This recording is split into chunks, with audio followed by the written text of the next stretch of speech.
A sudden jolt, and the world came into focus through someone else's eyes. Finn found himself slumped against the damp brick of a back alley, the bitter scent of rain-soaked asphalt filling his lungs. A young man, barely a high schooler, was crouched over him, concern etched on his face. Recognition struck Finn like lightning, a memory that wasn't his own. It was Sam. His Sam. He had shot up, a lanky teenager now. A small mole beside his nose, the curve of his eyes, an echo of his mother, of Leo's sister. It was really him. Finn pushed himself up, his body feeling alien and weak. He told the boy he was looking for his father. The words felt wrong as they left his lips. He corrected himself, the corner of his mouth throbbing from a cut he didn't remember getting. He was here to pursue Sam's father. Sam looked at him as if he were insane. He asked if Finn had a head injury. Finn just shook his head, a wave of emotion making him smile. He marveled at how much the boy had grown. He opened his arms wide, a teasing glint in his eyes, and declared himself to be Sam's long-lost uncle, back from the dead. He asked if Sam was surprised, if he wanted a hug. Sam's response was a fist. The punch sent a fresh wave of pain through Finn's jaw. As if on cue, the sky ripped open. A ferocious wind howled through the narrow alley, and a deafening crack of thunder shook the ground. Finn flinched, instinctively reaching out to cover Sam's mouth, him not to speak ill of the dead. He said it was bad luck that he'd get struck by lightning. Sam shoved him away, raising his fists again, threatening to knock him out if he came any closer. Finn tried to explain, to tell him the truth, but a violent coughing fit seized him. His voice was gone, replaced by a raw, painful rasp. The world began to tilt, the pain in his chest making it impossible to breathe. Black spots danced in his vision, the sound of his own blood roaring in his ears. He pitched forward, collapsing onto the grimy pavement. The last thing he saw was the raw panic in Sam's eyes. He awoke to the scent of lavender and old money. He was in a guest room, one he knew intimately. The cool gray walls, the abstract painting over the bed. It was the house he had shared with Julian. His boy had brought him home. He stumbled out of the room and saw him. Julian was sitting on the living room sofa, his charcoal suit pressed to perfection, not a single crease marring the fabric. He radiated an elegant, untouchable aura that made Leo's soul, trapped inside Finn's body, ache with a desperate, familiar heat. The urge to mess him up, to wrinkle that perfect suit, was overwhelming. 7 years. Felt like a lifetime and no time at all. He practically flew down the grand staircase, a choked sob of a name escaping his lips. He launched himself at Julian, wrapping his arms around his neck. Nearby, Sam dropped a slice of pepperoni pizza on the pristine white rug. He scrambled to his feet, his mouth full, stammering that Finn must have a serious concussion and that he would drag him away immediately. The impact had been too sudden for Julian to react. The laptop on his lap clattered to the floor. One of his hands instinctively came up to steady Finn's waist, the fabric of his cheap school uniform bunching up. The warmth of Julian's hand seeped through the cloth, a searing heat that shot straight to Leo's core. It was the same touch, the same fire he remembered. They were so close their breaths mingled. Leo tilted his head up, aiming to kiss the sharp line of Julian's jaw. But Sam grabbed him by the collar, yanking him backward with surprising strength. Julian's face had hardened into a cold mask. With a sharp push, he sent Finn tumbling onto the sofa. The shove made his shoulder ache, but he ignored it. He quickly sat cross-legged, his eyes shining as he drank in the sight of the man he loved. 7 years had only made Julian more handsome, carving his face with a mature gravity that made Leo's heart tremble and his eyes burn. It had been so long. He started to call his name again, but Sam clamped a hand over his mouth. Leo's eyes widened, darting from Sam to Julian. Julian had already risen to his feet, his gaze glacial. He addressed his son, his voice devoid of any warmth. He told Sam not to bring just anyone into their home. That stung. Leo tore Sam's hand from his face, his temper flaring. He tried to speak Julian's name to explain, but Sam muffled him again. Julian turned and walked away without a backward glance. Once he was gone, Sam let out a sigh of relief and slumped onto the couch. He demanded to know if Finn was crazy, what he was thinking yelling like that. Of course he wasn't crazy. Anyone separated from the love of their life for 7 years would be this frantic. His gaze swept the mansion. The decor was almost identical to how he'd left it. It seemed no one else had moved in. He'd always believed Julian wouldn't find someone else, but after so many years, a seed of doubt had taken root. He nudged Sam's arm, trying to sound casual. He asked if there was anyone in Julian's life. Sam eyed him warily. He asked why Finn wanted to know about Mr. Kane. Finn offered a sycophantic grin and called him his dear, sweet nephew, urging him to just tell him. Sam waved a fist at him but answered honestly. He said no, that Julian wasn't interested in that sort of thing. A wave of exhilaration washed over Leo, so potent that he missed the complicated look in Sam's eyes. That was all he needed to hear. He declared right then and there his new mission. He was going to pursue Sam's father. Correction, he was going to pursue Mr. Kane. Sam was now thoroughly convinced Finn was mentally ill. He told him he wanted nothing to do with his insane plans, and then he kicked him out of the house. Finn's reflection in a shop window revealed the problem. The face staring back was youthful, almost boyish, with long, unkempt bangs that hid his eyes and gave him a listless expression. It was nothing like Leo's old face, which had been all sharp angles and confident energy. At a barbershop, he gave the stylist specific instructions. Short on the sides, long enough on top for a slick back. An hour later, carrying a bouquet of flowers so colorful it hurt the eyes, he approached the gleaming glass tower of Kane Vance Industries. He paused to check his reflection in the revolving doors. The hairstyle was perfect, a mix of roguish charm, intellectual polish, and youthful audacity. The vibrant, clashing colors of the flowers felt like a perfect representation of the fiery love he held for Julian.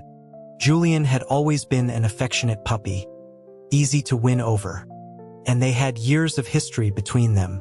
Leo was certain that even if he couldn't say his own name, Julian would recognize his soul. He just needed to get in front of him. He was stopped by the receptionist as soon as he stepped inside. He leaned against the marble counter, casually tapping his fingers, and announced he was there to see Mr. Kane. The receptionist asked if he had an appointment. An appointment in his own company? The absurdity of it was almost laughable, but explaining his situation was too complicated. He told her he didn't have time for this and made a beeline for the executive elevators.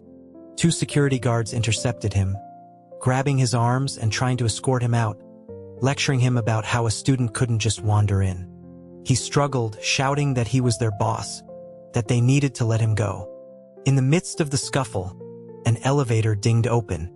Leo looked up and met Julian's eyes. Standing beside him was Carter. Leo's smile vanished.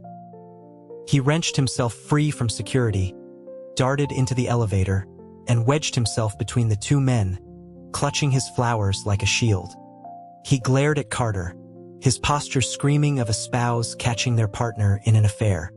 He demanded to know what Carter was doing there. It wasn't an irrational reaction. Carter had been after Julian for years. Leo's greatest fear in death was that Carter would finally succeed. He shot a reproachful look at Julian. All that devotion wasted. Carter's gaze shifted between them, a slow, amused smile spreading across his face. He asked Julian if this was his new little flame. He commented on how young Finn looked and how he didn't resemble Leo at all. Leo stepped in front of Julian protectively, his eyes fixed on Carter. Carter's smile faded, his expression turning thoughtful. He remarked that Finn's possessive stance was, however, quite similar. Julian's voice was stiff as he told Carter to stop joking. He strode out of the elevator first. Leo shot one last glare at Carter before hurrying after him. He caught Julian's hand. It was ice cold and trembled at his touch. Leo's voice was urgent. He warned Julian that Carter was a bad influence, that he shouldn't fall for his tricks. Julian stared at him, bewildered, then forcefully pulled his hand away. He stated that he didn't know Finn, and that whatever his motives were, he wouldn't press charges out of respect for Sam. But he needed to leave. Now, Julian's eyes flickered to the flowers in Finn's arms, and a deep frown creased his brow, likely remembering the scene from that morning. He said flatly that he didn't like men, and that whoever sent Finn should know when to quit. Finn stood frozen, the bouquet feeling heavy in his arms. A sour ache spread through his chest. He had brought these flowers, a beacon of his identity, and Julian still didn't see him. His little puppy's eyesight was getting worse. Carter came up behind Julian, draping an arm over his shoulder. He looked at Finn with open provocation. He advised the little student to go home, that his tactics were cliché and had been tried 100 times before. The pose, so much like a victor claiming his prize, sent a surge of anger through Finn. Julian got into Carter's car. Finn hailed a cab and followed them to a dark, sleek lounge that he knew belonged to Carter. It wasn't open for business yet. The place was deserted save for the two of them. He was going to find out what they were up to behind his back. He slipped inside, reasoning that Carter's words in the elevator suggested they weren't a couple. But their relationship was clearly something more than friendship. An ambiguous phase, perhaps? He couldn't understand it. When he was alive, he'd constantly badmouthed Carter to Julian. How could they be drinking together now? They sat in silence, downing glass after glass as if in some unspoken contest, the air thick with tension. He prepared himself to intervene if Carter made a move. Soon, Julian was visibly drunk. He stumbled towards the restroom. Finn worried about him. Seeing that Carter was now slumped over the table, he stealthily followed. In the restroom, Julian was leaning over the sink. His dark hair soaked and plastered to his forehead. An unhealthy flush colored his cheeks. As Finn entered, Julian's eyes met his in the mirror. They were glassy and unfocused, his dark hair falling over his brow, making him look startlingly like he did when they first met. He'd been barely 18 then, sold by his family to cover a debt. Leo had saved him. Finn's heart hammered against his ribs. Just then, a soft, gentle smile touched Julian's lips. He whispered, "You're here." Finn froze. Had Julian recognized him? But that was impossible. He just said he didn't know him. Julian rinsed his mouth, his gaze sticking to Finn like glue. He said that he'd been drinking today so he would get cleaned up before he kissed him. What? Leo had forbidden him from drinking. Was his behavior this bad when drunk? Kissing random strangers? Did he think Finn was Carter? Finn strode over and grabbed him, forcing Julian to look him in the eye. He demanded through gritted teeth who Julian was planning to kiss. Julian just looked at him, his expression dazed, and then he leaned in and pressed a soft kiss to the corner of Finn's mouth. The warm touch and the faint taste of whiskey sent a shockwave through him. Julian's voice was a low, husky whisper. "You, of course, Leo." Elation surged through him. He really did recognize him. Before Finn could process it, Julian threw his arms around him, burying his face in the crook of his neck, greedily soaking up his warmth. His body trembled, and hot tears traced a path down Finn's neck, scalding his skin all the way to his chest. Julian's voice was a choked sob against his ear. He asked if he'd done something wrong, why Leo hadn't come to see him in so long. He whimpered that he'd gone to all their old places, but he was never there, that he couldn't find him anymore. The raw, Gungyeanji words scraped against his heart, leaving it feeling like it was steeping in brine, sour and bitter. His own eyes burned. He raised a hand and threaded it through Julian's wet hair, ruffling it gently. A voice, dripping with mockery, came from the doorway. "Leo?" Carter was leaning against the frame, swirling a drink. He sneered, saying that Julian had graduated from screaming at empty air to hallucinating a replacement. He sauntered over, his movements unsteady. He grabbed Finn's chin, his eyes narrowed as he peered at his face. He wanted to see the resemblance. Finn slapped his hand away and kicked him hard in the shin. He told Carter to get lost, calling him disgusting. Carter's drink shattered on the floor. He stared at Finn, his brow furrowed, his own eyes now red-rimmed. He murmured that it wasn't just a feeling, that Finn really was like him. He asked him to insult him again. Julian's head snapped up. He looked from Carter to Finn, then lunged at Carter, grabbing his collar. He shouted that Carter saw him too, that it wasn't a hallucination this time. Tears streamed down his face as he turned back to Finn, his hand reaching out to touch his cheek with a trembling reverence. This time, he whispered he could feel him. Carter looked at Julian with pity. Something was deeply wrong with both of them. Suddenly, Sam burst into the restroom, shoving Carter aside. He gave Carter a quick, worried glance before his eyes landed on Finn in shock. He demanded to know what Finn was doing there. Carter stumbled, and Sam instinctively caught him, wrapping an arm around his waist. Finn's expression was grim. He looked at Sam and asked what was wrong with Julian. Julian was sick. For 7 years, he had been seeing Leo's ghost. But the first thing he did upon waking the next morning was to coldly eject Finn from the house. And a strange affliction had taken hold. Every time Finn tried to say the name Leo Vance, his throat would close up, sending him into a fit of choking and dizziness. Frustrated, he took a cab to the cemetery.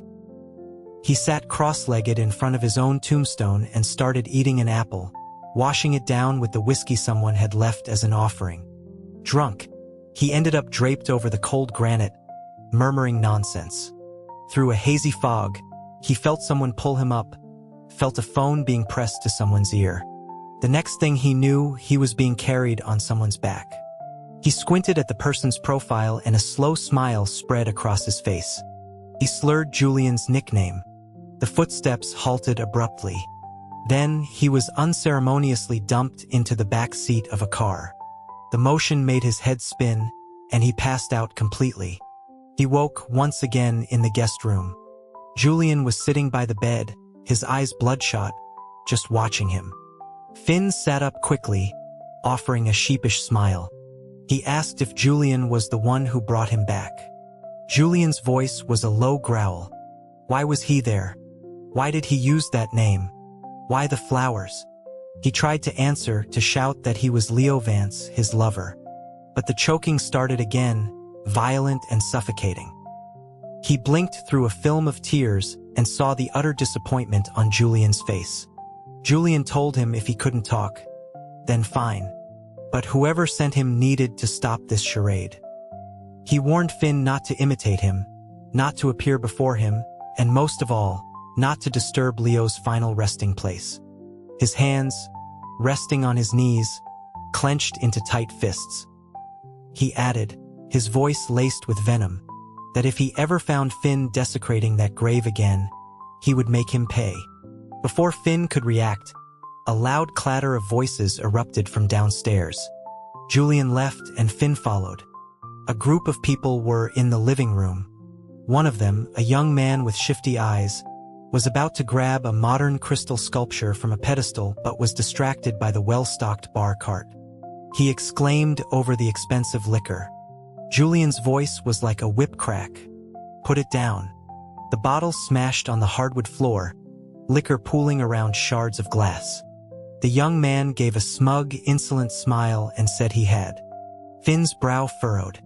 It was Julian's foster family. Julian ordered them to get out. But his foster mother grabbed his sleeve, asking for $500,000 for a down payment on a house for her son. Julian gritted his teeth, reminding her they had cut ties long ago. She promptly fell to her knees, begging. When she saw Julian's cold, unmoving expression, her face twisted into a mask of pure spite. She spat that he was a heartless bastard, hoarding his dead lover's fortune. She called him a curse who'd killed his own parents and then killed the gay man who loved him. She shrieked, asking why he didn't just kill himself. Julian snatched a large shard of glass from the floor and held it to her throat, his eyes blazing red. He demanded she repeat what she'd said. His sister-in-law pulled her back, calling him crazy. Finn's heart stopped. He ran over, positioning himself in front of Julian, his own rage boiling over. He yelled at them, asking how they could be so shameless, a whole family of vampires. The sister-in-law sneered, asking if he was the new boy toy Julian was spending all his money on. Get out. Julian's roar was a raw, agonized sound, but they just stood there watching him like predators. Pure fury consumed Finn. He swung his fist, connecting squarely with the nephew's face, sending him sprawling. Just then, Sam burst in with security guards, who quickly subdued the intruders and dragged them out. Sam turned to Finn, looking mortified. He apologized, explaining that they had claimed to be Julian's relatives, so he let them in. Finn gave him a sharp glare before turning and crouching in front of Julian. He coaxed him gently, asking him to let go of the glass. Julian's hand was clenched around the shard, blood dripping steadily from his palm. He was trembling all over, his eyes wild as he stared at Finn. He apologized to Leo, saying they had made a mess of the house. He promised not to be angry, that he would clean it all up right away. He was sick again, mistaking Finn's face for Leo's. Finn gently pried his fingers open. The palm was a bloody mess of deep cuts. His heart ached. He soothed him, convincing him to go to the hospital. Julian was completely docile, like a small, lost animal. As his episode subsided, he grew drowsy, his wet eyes fixed on Finn as he held his hand. After getting him to sleep, Finn called the estate's manager. He instructed them to report the family for trespassing and vandalism, to have them all arrested. Julian's condition was deteriorating. While Finn was handling the hospital admission, Julian sat alone in the emergency room, laughing and talking to himself, his words a jumbled mess. After his hand was stitched, he was transferred to the psychiatric ward. Once Julian was sedated and asleep, Finn decided to go back to the house for a change of clothes. He hadn't walked far from the hospital when a motorcycle came roaring straight for him. Cold sweat broke out on his skin as his soul felt like it was being pulled from his body. For a terrifying 10 seconds, he was adrift, panicked that he wouldn't be able to get back in. Then a powerful force sucked him back. He gasped, his chest heaving. The rider, Wes, had dismounted and was laughing at him. He mocked Finn for being so afraid of death, asking how he had dared to cross him. A primal rage erupted in Finn. He flew at him, landing blow after blow, a brutal, efficient assault that left Wes whimpering on the ground. This person was rotten to the core. With the fight, the memories of the body's original owner, also named Finn, flooded him. He had been an orphan who'd worked tirelessly to get into a top high school. Wes had bullied him relentlessly for refusing to help him cheat. Wes had gotten him fired from his part-time job and then spread a vicious rumor that he'd assaulted a female student, a lie she'd been paid to corroborate. The real Finn had been hounded into taking his own life long before Sam ever found him in that alley. Leo, now fully possessing Finn's consciousness, grabbed Wes by the collar and slapped him repeatedly. He told him he deserved to die. He made a silent promise to the spirit of the boy whose body he now inhabited. He would get his revenge. He disgustedly dusted off his clothes and slicked his hair back with his hand. When he looked up, Carter was standing a short distance away, his eyes red. He spoke a single name, his voice filled with certainty. Leo. They had been members of the same boxing club. Carter knew his fighting style. It was only natural. Finn gave a wry twist of his lips. He was glad to know Carter wasn't blind. He had never realized how persistent Carter could be. As Finn packed a bag of clothes for Julian, Carter followed him around the mansion, talking nonstop. Finn warned him to stay away from Julian. He was still alive, so Carter shouldn't get any ideas. Carter stopped, looking genuinely surprised. He asked who said he was interested in Julian. The question stunned Finn. He asked why, then Carter was always inviting him for drinks. Carter explained that he wasn't inviting Julian. He was trying to invite Leo. A heavy silence fell between them. Carter clarified that he had asked Julian to pass a message to Leo, inviting him for a drink. Julian had told Leo that Carter wanted to have a drink with him. Well, damn. All this time, Leo thought he had rescued a sweet, innocent puppy, but he'd actually been raising a cunning, manipulative fox. He loved him even more for it. Carter, however, was not pleased. He pointed out that he had recognized Leo before Julian did. He argued that Leo had already died for him once. Now that he was back, maybe he should consider someone else. Finn just shook his head. He told Carter that Julian's heart had recognized him first, long before his mind did. He recounted their story. Sam was 7 when they got together. Leo was 25, Julian only 18. Leo's sister and brother-in-law had just died, leaving his family business in chaos and him with a child to raise. He was stretched thin, but he still couldn't leave Julian to his fate. He sponsored his education, and in return, Julian helped care for Sam. He was always respectful, calling him Mr. Vance. Julian's own family was cruel, so he moved in with them. After helping Sam with his homework and putting him to bed, he would give Leo shoulder rubs, his skilled hands working out the day's tension. The love had crept up on him quietly. At first, it was a desire to protect this brilliant young man from a harsh world.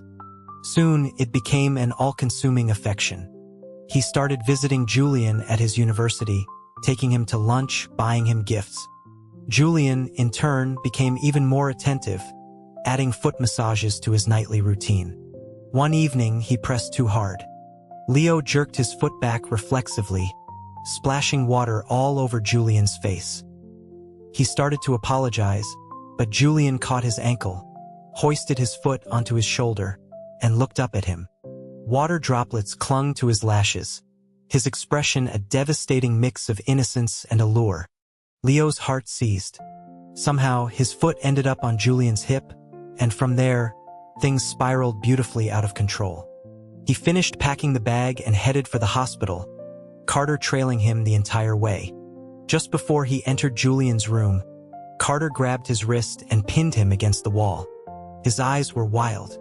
He asked through gritted teeth why, after all these years of loving him, Leo still wouldn't even look at him. He demanded to know what was so special about Julian, calling him a worthless piece of trash who deserved to rot. Just as Finn was about to tear into him, he saw Julian standing in the doorway, watching them. Finn kicked Carter away and walked toward him. Inside the room, Julian was visibly agitated, his eyes red and frantic. He demanded to know who Finn really was, why Carter called him Leo, why Carter was touching him like that when he only loved Leo.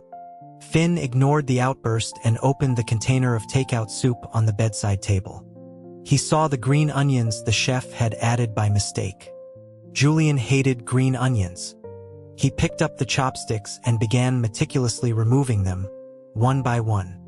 Julian stared at him, his frantic energy slowly dissipating. Finn offered a small smile.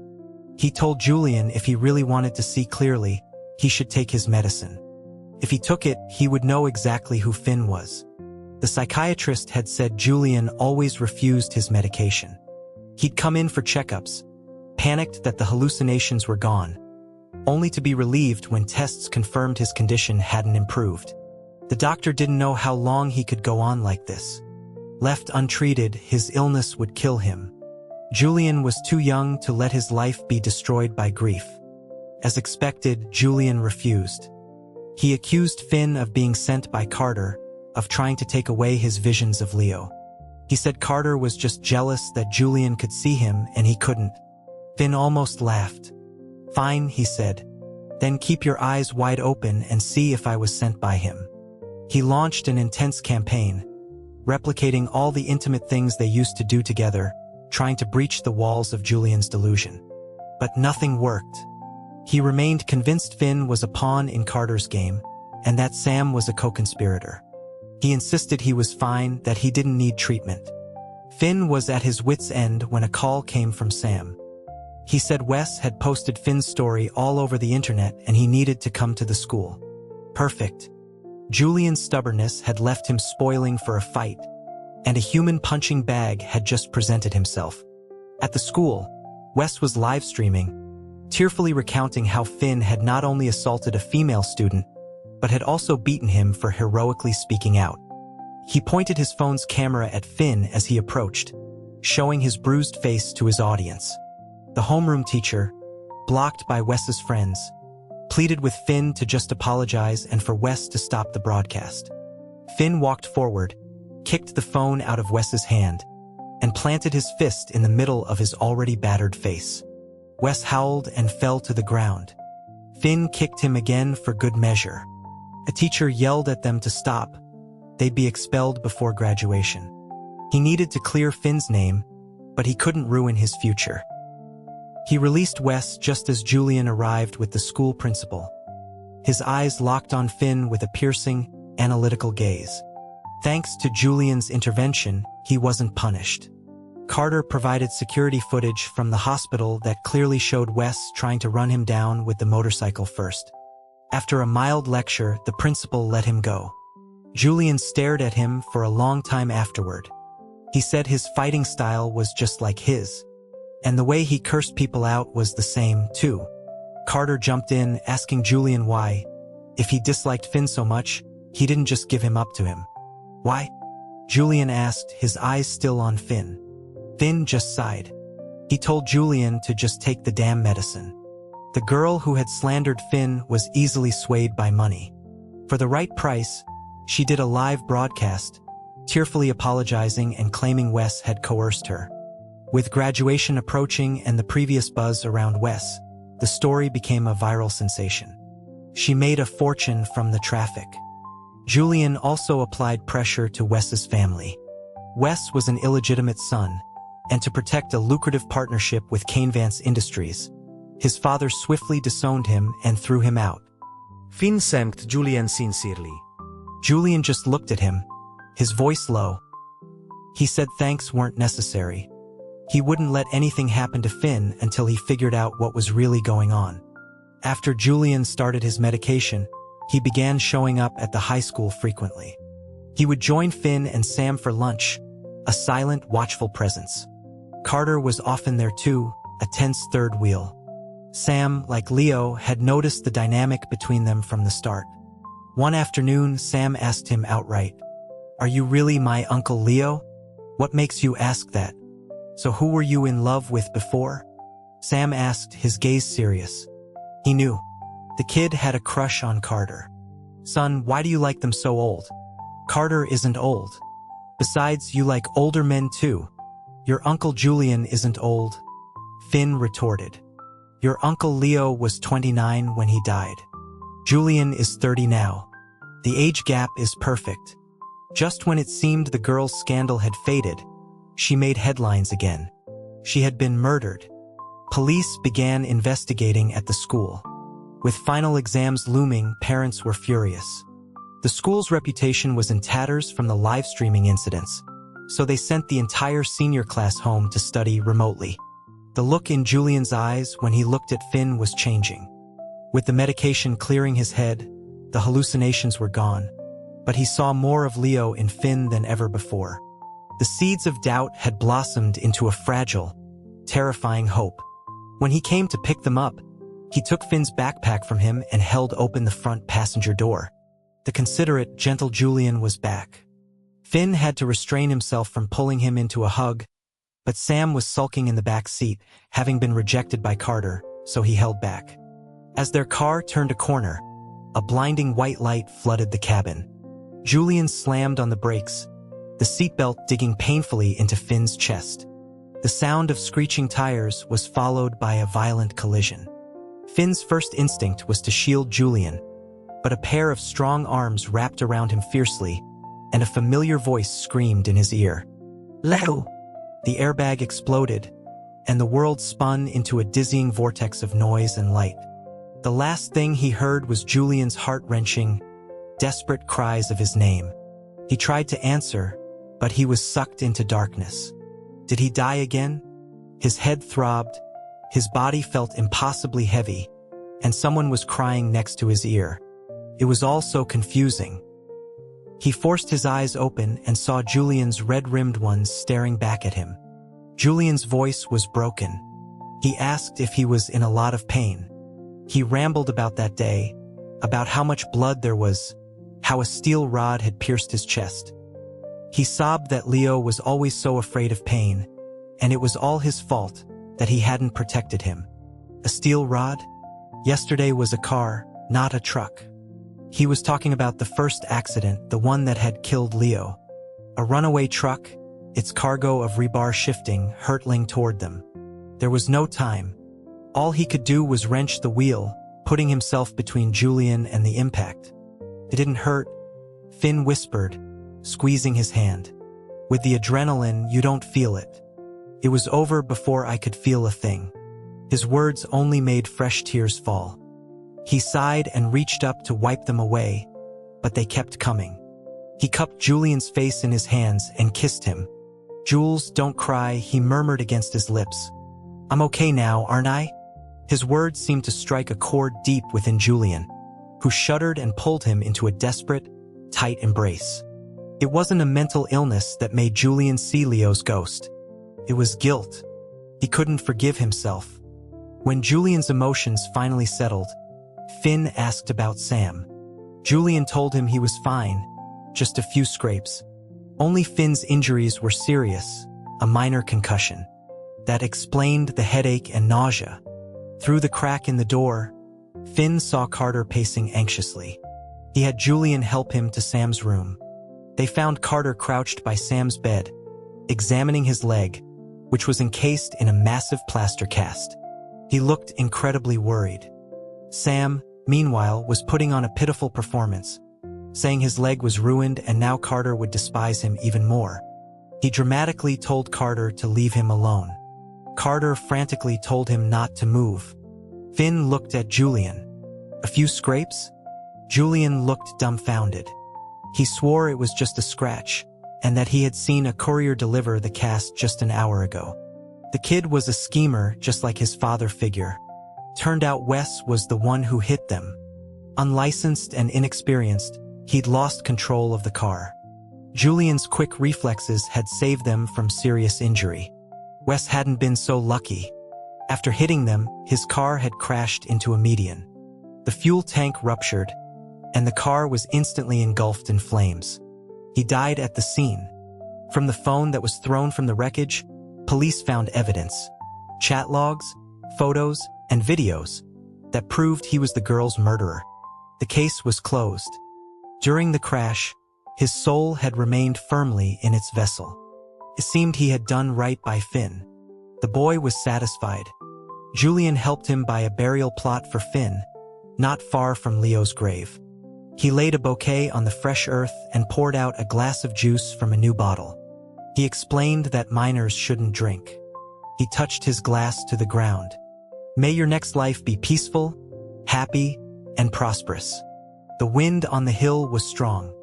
Julian draped his coat over Finn's shoulders. He looked at him and squeezed the hand that was already holding his. Fate had given him a second chance, and he would cherish every moment of it. He enrolled in Julian's alma mater, in the same architecture program he had once completed. Julian was a legend there, a celebrated entrepreneur and a major donor to the university. Most of his classmates knew of him and many idolized him. Now that they were back together, Julian's habit of calling him Leo had started to bother him. He was only 18 now and Julian was 30. It felt strange to be called by his old name like it was aging him. Julian looked at him with wide, wounded eyes and asked if Finn was ashamed of his age. That wasn't it at all, but Julian used it as an excuse to become his shadow. He followed him everywhere on campus, a man whose handsome face was almost a public nuisance, and introduced him to everyone they met. "This is my boyfriend, please look after him." "He's my boyfriend." "Yes, we're together."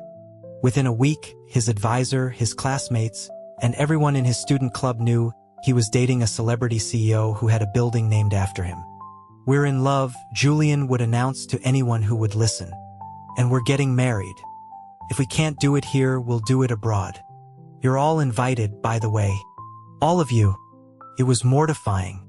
Late one night, as Julian began his usual nightly routine of amorous exploration, his hand tracing patterns on Finn's chest, Finn opened his eyes in the dark. "Who are you?" he asked calmly. Julian's body went rigid. He sat up, and in the faint moonlight filtering through the window, Finn could see tears streaming silently down his face. He'd messed up. Badly. He sat up immediately and pulled him into a hug, apologizing profusely, explaining it was a joke. Julian's body was trembling. He choked out that it wasn't a funny joke, begging him not to scare him like that. And then he understood. The constant vigilance, the possessiveness. Julian was terrified he would wake up one day and Finn would be gone. That Leo would disappear and be replaced by a stranger who didn't know him. "I'll never say it again," Finn promised, holding him tighter. "Don't be scared, Jules. What do you do when the love of your life haunts you like a ghost, clinging to you for fear you'll vanish?" There was no other answer. You just had to love him back, even harder. After all, what other choice was there?